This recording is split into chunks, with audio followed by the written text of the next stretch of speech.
Est-ce que tu sais pourquoi Christopher Reeve a l'air plutôt à l'aise dans Superman et les scènes de vol? Parce que ouais, il y a bien une raison. En fait, l'acteur Christopher Reeve était pilote de deltaplane et de planeur, avec plus de 2500 heures à son actif et une licence commerciale. Et ça l'avait grandement aidé à donner du réalisme à ses scènes aériennes. Parce qu'il savait comment orienter son corps dans les airs, mimant également des mouvements d'avion pour que son Superman donne vraiment l'illusion de voler. D'ailleurs, pour ce rôle de Superman, après le succès de Rocky, Stallone avait exercé de fortes pressions pour jouer ce rôle.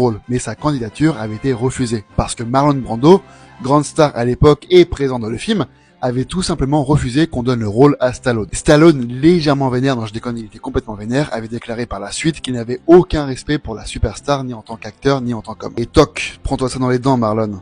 On t'entend plus là, ça marlonne plus trop là. Hein. T'es où? Bah il est mort, je suis con. L'acteur Gene Hackman, lui, avait été un poil relou. C'est marrant parce qu'en plus on va parler de sa moustache, genre un poil relou, moustache. Je trouve ça marrant quoi.